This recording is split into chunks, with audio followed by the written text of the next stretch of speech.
మాకు అసలు కంటి మీద కొనుకు లేకుండా చేసింది. ఈరోజు కూడా మాకు అదే ఆహారం కావాలి, సేమ్ అదే రొట్టెలు, అదే చేపలు మాకు ఆహారంగా ఇవ్వండి.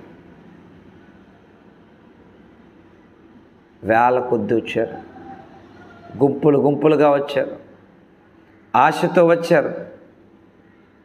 దేనికోసం అంటే ప్రభువు ఇచ్చిన 5 రొట్టెలు 2 చేపలు. ఆ సందర్భంలో ప్రభు అంటున్న మాట ఏంటంటే, క్షయమైపోయే ఆహారం కొరకు కష్టపడకుడు కానీ అక్షయమైన ఆహారం కోసం కష్టపడండి. మనుష్య కుమారుడు దాన్ని మీకు ఇస్తాడు. ఈ ఆహారము క్షయమైపోద్ది,